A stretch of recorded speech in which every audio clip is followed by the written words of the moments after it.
This is Danny Gathone for Pro Boxing Fans. We are in Wolverhampton for Adam Azim versus Frank Pettijohn. With me I've got Matt Macklin. Matt, another step up for Adam Azim, up the European level. Talk to me about the fight.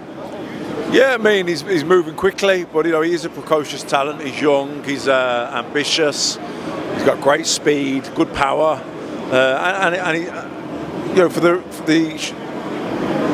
relatively short number of fights he's had, he's picking up that seasoning, that experience that he needs.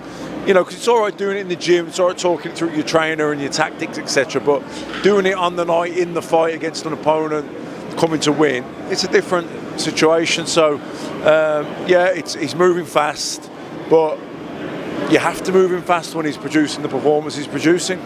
We all love the highlight reel knockouts, and that's what Adam was producing at the start. Beating the distance the last couple of times, do you think that actually serves him better in the long run as he does come up against fighters at a higher level who, won't buckle in a few rounds? Definitely. Look, we all love getting the knockout. You don't get paid for overtime, all that sort of thing. But you have to, in order to pick up the experience and the seasoning that you need to prepare you as you go up the levels for those levels, you do need to be getting the rounds in. That said, if you get the guy out of there, you get him out of there, because you've got to do that. But it is, I think, these last couple of fights, getting those rounds, we'll see the benefit of that. Ben Shalom's been saying that within the next 12 to 18 months he wants to see Adam competing with the division's best, Teofimo Lopez, Keyshawn Davis.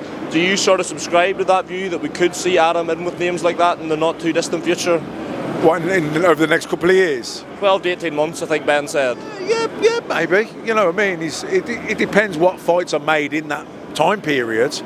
But if they can get the opponents to come here and face him that are of a decent level, then, and he can keep stepping up, I think 18 months down the line, why not? Interesting undercard as well. You got really good fight between Brad Foster, Rhys Edwards, Tyler Denny fights the European. But I want to talk to you about Richard Riakporhe fighting Dylan Brejon, and it's a fight that was met with a bit of criticism from fans. Not necessarily for Brejon, because obviously he's been over here, he's been in with some domestic cruiserweights before, but more for the fights that Richard was linked with, your Jai Opatayas, your Arsen Goulamirian. Can you understand fans and the boxing world's frustration that it's not a bigger fight for Richard? Yeah, of course. It's not the fight you want to see, but he's better fighting and getting out. It's been a while since his last fight, than sitting there idle, getting rusty. It's not the fight we'd like. It's certainly not the fight he'd like. But ultimately, he's got to stay sharp. He's got to stay busy. And the most important thing for him on Saturday night is not to be looking past the opponent. It is, I guess what people consider a stay busy fight. But, we've seen it time and time again. Those can end up being banana skins. So he's got to stay focused and just got to treat it one fight at a time. Away from Saturday night, we saw crazy scenes in London yesterday. Eddie Hearn and Frank Warren smiling like a pair of Cheshire cats at the top table. You got Joshua Wilder. I mean, could go through the whole card. Just what was your take on that crazy press conference for the December 23rd show in Saudi? Well, money talks, doesn't it? There's enough money on the table. People will sit round that table and discuss how they carve it up. But no, it's a positive thing. Collaboration, cooperation, people give and take, getting a deal done, making the fights that the fans want to see. That's what's important. So, it's hopefully they can build on that now and make other fights. As I said, we obviously have nowhere near enough time to go through every fight, but just want to get your thoughts on Anthony Joshua versus Otto Wallen.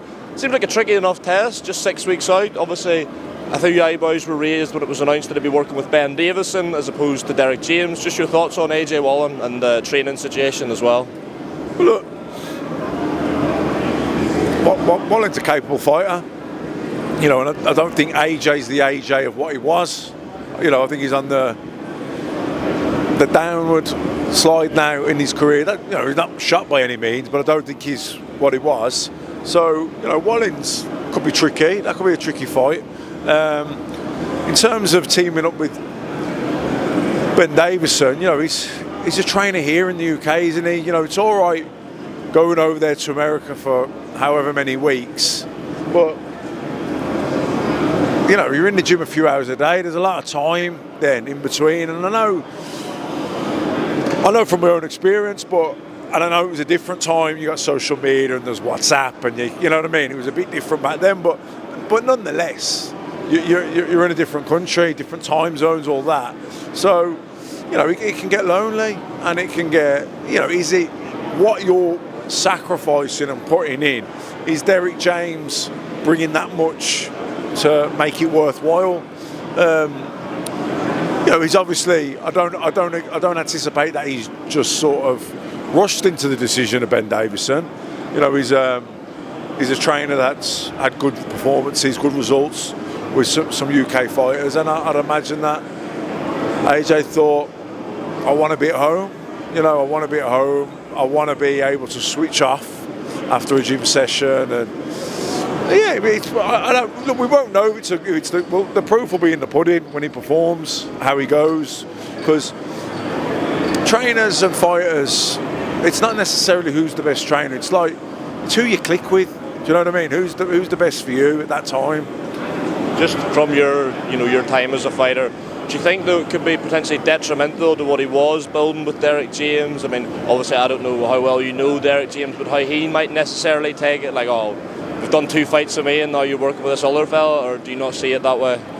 I don't think they'll see it like that. I think they'll probably just, you know, he hasn't had him from day dot or anything like that. Do you know what I mean? I think the hard one for AJ what I'd imagine would have been leaving Robert McCracken, and that because he'd been with him so long and they had such a bond and a relationship and everything. So I think the relationship with Derek James and even Robert Diaz, that would have been probably a bit more of a mercenary, hired gun type relationship. So they probably took it fight by fight, and let's see how we go. Yeah. Just sticking with the heavyweight division, this is not the only press conference we're led to believe taking place in the UK shores. Tyson Fury versus Oleksandr Usyk being announced for February 17th. Just going to ask you your prediction for the fight, Matt. Obviously, I've seen a few people online seem to have been swayed somewhat by Tyson's showing against Francis Ngannou. On the other hand, a lot of people saying it was more down to having an off night and overlooking Ngannou. What do you think? Has your prediction changed, or has that swayed your thinking? No, I think that what happened with Ngannou will be a blessing in disguise for Fury and a bad thing for Usyk, because you know he obviously overlooked him, got carried away, wasn't focused. You know, he'd been doing the Netflix program and all the rest of it, where having that performance against Ngannou, I'd say Fury now his focus will be laser. He'll be on it. There'll be no distractions. There'll be no complacency, nothing like that. He will be a very vigilant in training. Tyson Fury, he'll be on it. So it's probably been a blessing in disguise for Fury. How much damage do you think it would do to his legacy if, after the fight with Ngannou, which a lot of people thought he lost, I think maybe it was a bit of a knee-jerk at the time, we've seen a change of opinion since, and then was beaten by Usyk? You know, he's been sort of heralded as the best heavyweight of this generation, and as soon as, you know, there's one bad fight, people start picking holes in everything. Do you think it would do a lot of damage to how people view Tyson Fury in the history books? If he was to lose, it probably would, because then it gives a bit more to now the Ngannou wasn't. You know what I mean? It gives it, yeah. So, but if he comes out and he puts on a great performance and beats Usyk handy, then the Ngannou performance, people just say he overlooked him. Very last one, I promise, Matt. For all these big fights that are happening, an exciting year for boxing, there has been reports last night that a fight we were all talking about and one of the most hyped up fights will not be happening. Dan Raphael has reported that Conor Benn, Chris Eubank talks are supposedly close to collapsing due to financial demands on the sides of Team Benn. Just your thoughts? I don't know what I think about that fight, to be honest. You know, obviously with Conor Benn, you know, having the two positive tests, and then you can tell I'm not. You can update me with it, but I've lost track of where it's at. Do you know what I mean? I don't even know what the status of that is. Like, I don't know. Do you know what I mean? Like, he's not boxing in the UK, is he? So I don't know. It's I think all in all, overall, on reflection of the whole thing, I think it's been a bad look for boxing. Well, my flash has just died, so we'll wrap it up there, Matt. Thanks so much for the time. Nice one, Matt, nice one, mate. Cheers.